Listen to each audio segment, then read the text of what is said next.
10-12 साल का मेरा जो आईसीयू का अनुभव है उसमें मैंने ऐसा देखा है कि दिन ब दिन पॉइजनिंग के पेशेंट्स जो है वो बढ़ते ही जा रहे हैं। आप अगर डॉक्टर है, आप अगर नर्स है, तो आप ज़रूर ये जो पेशेंट्स है इन्हें फेस करने वाले हैं। और ये पेशेंट अगर हमारे सामने आया तो हम इसे कैसे मैनेज करेंगे उसके बारे में ही आज मैं यहाँ पे डिस्कस करने वाला हूँ। तो दोस्तों, ये जो टॉक्सिकोलॉजी, ये जो सब्जेक्ट है, ये बहुत वास्ट सब्जेक्ट है। अलग अलग जो पॉइजन्स रहते हैं उनका मैनेजमेंट भी अलग अलग रहता है। लेकिन आज का जो वीडियो है इसमें मैं आपके साथ ऐसे 7 स्टेप्स या ऐसे 7 प्रिंसिपल्स शेयर करने वाला हूँ जो आप कोई भी जो पॉइजनिंग है उसमें अप्लाई कर सकते हैं। नमस्ते दोस्तों, फंडा क्लिनिकल में आपका हार्दिक स्वागत है। मैं हूँ डॉक्टर सौरभ और चलिए आज का टॉपिक हम शुरू करते हैं। पॉइजनिंग आखिर होता क्या है, मतलब पॉइजनिंग की डेफिनेशन क्या है। तो दोस्तों, पॉइजनिंग की जो डेफिनेशन है वो ऐसी बताई गई है कि it is development of dose related side effects following exposure to drug और केमिकल। मतलब कोई भी जो ड्रग है या फिर कोई भी जो केमिकल है उसका अगर डोज ज़रूरत से बहुत ज़्यादा हो गया, मतलब फार्माकोलॉजिकल जो डोज है उसके अगर वो बहुत हाई हो गया तो उसके कारण जो साइड इफ़ेक्ट्स होते हैं वो ही दरअसल पॉइजनिंग कहलाता है। तो दोस्तों, ये जो पॉइजनिंग है इसे हम जब मैनेज करने जाएंगे तो अगर हमने कुछ इम्पोर्टेंट जो स्टेप्स है वो अगर प्रॉपरली फॉलो की तो हम पेशेंट की जान बचा सकते हैं। तो सबसे पहला जो स्टेप है वो है स्टेबलाइजेशन। मतलब कोई भी पॉइजनिंग का पेशेंट जब हमारे पास आता है तो पहले उसके जो वाइटल्स है वो हमें स्टेबलाइज करना बहुत ज़रूरी रहता है। तो दोस्तों, ये जो स्टेबलाइजेशन का जो स्टेप है उसमें हम क्या करते हैं, उसमें हम A, B, C, D, E ये जो अप्रोच है वो फॉलो करते हैं। मतलब A में हम एयरवे देखते हैं, B में हम ब्रीदिंग देखते हैं, C में हम सर्कुलेशन देखते हैं, D में हम डिसेबिलिटी या कॉन्शियसनेस देखते हैं और E में हम एक्सपोजर देखते हैं। तो दोस्तों, ये जो ABCDE अप्रोच है इसके बारे में मैंने एक प्रॉपर एक प्लेलिस्ट बनाई है जिसमें मैंने डिटेल में इनको एक्सप्लेन किया है। इसकी लिंक आपको डिस्क्रिप्शन बॉक्स में मिल जाएगी, वहाँ पे भी जाके आप ये वीडियोस देख सकते हैं। तो दोस्तों, ये हो गया हमारा पहला स्टेप, दैट इज़ स्टेबलाइजेशन। फिर जो नेक्स्ट स्टेप है वो है फाइंड द पॉइजन। अगर हमें ये पता चल जाए कि पेशेंट ने एग्जैक्टली कौन सा पॉइजन लिया है तो उसकी मैनेजमेंट जो है वो बहुत इजी हो जाती है। इसलिए हमारा जो नेक्स्ट स्टेप है वो है फाइंड द पॉइजन। तो दोस्तों, अब हम ये जो पॉइजन है ये हम कैसे ढूंढ सकते हैं। तो सबसे पहली चीज़ ये है कि पेशेंट या उसके रिलेटिव्स हमें कुछ हिस्ट्री दे सकते हैं जिससे हमें पता चल सकता है कि पेशेंट को एग्जैक्ट कौन सा पॉइजनिंग हुआ है। फॉर एग्ज़ाम्पल, हमें अगर पेशेंट के रिलेटिव्स ने ऐसी हिस्ट्री दी कि जो पेशेंट है वो एक खेत में इंसेक्टिसाइड्स है उनकी फवारनी कर रहा था, तो हमें आइडिया आ सकता है कि शायद ये ऑर्गेनोफॉस्फोरस पॉइजनिंग हो सकता है। लेकिन कभी कभी ये जो हिस्ट्री है यह हमें अवेलेबल नहीं रहती है। फिर हमें कुछ ऐसे क्ल्यूज ढूंढने पड़ते हैं जिससे हमें आइडिया लग जाए कि पेशेंट को शायद कुछ पॉइजनिंग हुआ है। तो ऐसे जो क्ल्यूज है वो कौन से रहते हैं, तो कुछ इम्पॉर्टेंट जो क्ल्यूज है वो ऐसे है कि अगर पेशेंट को अनएक्सप्लेनेबल सिम्टम्स है, मतलब पेशेंट के जो सिम्टम्स है हम एक्सप्लेन नहीं कर सक रहे हैं या ढूंढ नहीं पा रहे हैं कि एग्जैक्टली कौन से कारण से पेशेंट को ये प्रॉब्लम हुआ है, तो ये शायद पॉइजनिंग हो सकता है। फिर दूसरा, अगर पेशेंट को ऑल्टर्ड सेंसोरियम है और उसका हमें कुछ ऑब्वियस कॉज नहीं मिल रहा है तो ये भी इंडिकेट करता है कि शायद पेशेंट को पॉइजनिंग हुआ है। फिर अगर पेशेंट को कुछ साइकियाट्रिक डिसऑर्डर्स है तो ये भी एक क्लू है कि शायद पेशेंट को पॉइजनिंग हुआ है। फिर अगर पेशेंट का कुछ अफेयर चल रहा है या उसमें कुछ प्रॉब्लम है तो ये भी इंडिकेट करता है कि पेशेंट को शायद पॉइजनिंग हुआ है, शायद उसने सुसाइड का अटेम्प्ट किया है।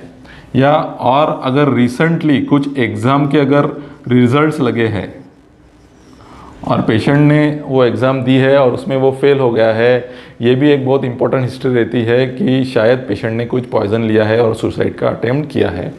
तो एक हो गया हिस्ट्री, एक हो गया क्ल्यूज़, दूसरा, कभी कभी पेशेंट की जो सांस है या ब्रेथ है उसमें कुछ ऐसा टिपिकल ऑर्डर आ सकता है, कुछ ऐसी टिपिकल बास आ सकती है जिससे भी हमें पता चल सकता है कि शायद पेशेंट ने पॉइजनिंग पेशेंट को हुआ है। और कुछ टॉक्सिड्रोम्स रहते हैं।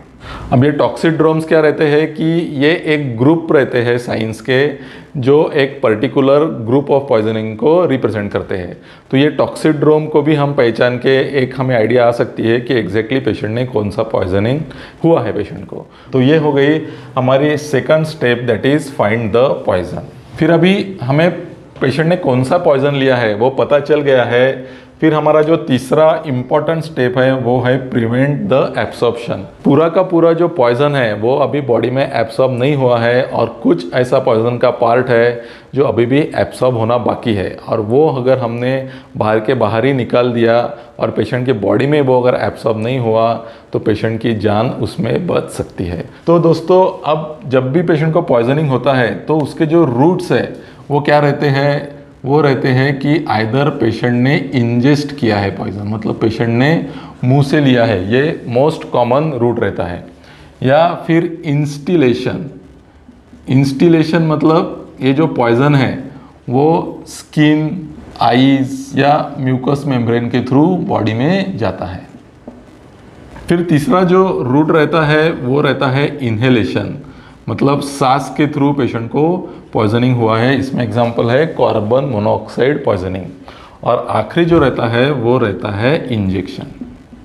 तो इस प्रकार ये जो चार है वो इम्पॉर्टेंट रूट रहते हैं पेशेंट में पॉइजनिंग होने के। तो अब ये जो रूट है इसके हिसाब से हम पेशेंट में जो पॉइजनिंग है उसका एब्सॉर्प्शन प्रिवेंट कर सकते हैं। फॉर एग्जांपल अभी हम इन्हेलेशन का एग्जांपल लेते हैं।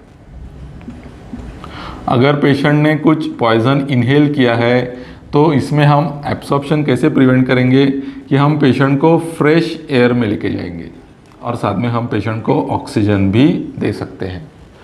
अगर पेशेंट में इंस्टिलेशन हुआ है, फॉर एग्जांपल आईज या स्किन पे अगर पॉइजन है, तो हम ये जो पॉइजन है ये रिमूव करने के लिए पानी से जो हमारी आंखें हैं या स्किन है उसे वॉश कर सकते हैं। या पेशेंट के शरीर पे कुछ कपड़े हैं उस पर अगर कुछ पॉइजन पड़ा हुआ है तो हम उसके जो कपड़े हैं वो भी निकाल सकते हैं। इससे भी जो एब्सॉर्प्शन है पॉइजनिंग का वो कम हो जाएगा। फिर तीसरा इम्पॉर्टेंट ये है कि इंजेक्शन। अगर पेशेंट ने पॉइजन इंजेस्ट किया है तो इसमें हमारे पास चार चीज़ें रहती है। पहला ये रहता है कि एमेसिस, हम उल्टी करवा के पेट में से वो जो पॉइजन है उसे निकलवा सकते हैं। दूसरे रहता है कि गैस्ट्रिक लवाज, इसमें हम पेशेंट के पेट में राइल्स ट्यूब डालते हैं और राइल्स ट्यूब में से सलाइन डालते हैं और वो सलाइन फिर से हम बाहर निकालते हैं। ऐसा हम तब तक करते हैं जब तक पूरा जो पेट में जो पॉइजन है वो निकल ना जाए, इसे कहते हैं गैस्ट्रिक लवाज। फिर तीसरा रहता है होल बॉवेल इरिगेशन, मतलब हम पेशेंट को कुछ ऐसे ड्रग्स देते हैं जिसके कारण जो एब्सॉर्प्शन का जो टाइम है वो हम कम कर देते हैं और वो जो पॉइजन है वो बाहर फास्ट बॉडी से निकल जाता है। और आखिरी जो है हम कुछ एक्टिवेटेड चारकोल यूज़ करते हैं। अब ये जो एक्टिवेटेड चारकोल है इसमें क्या होता है कि एडजॉर्प्शन होता है। एडजॉर्प्शन मतलब जो पॉइजनिंग के जो पार्टिकल्स है वो पूरे ये जो एक्टिवेटेड चारकोल है इस पे चिपक जाते हैं और वो इंटेस्टाइन या फिर स्टमक के थ्रू एब्सॉर्ब नहीं होते और अल्टीमेटली बाहर एक्सक्रीट हो जाते हैं।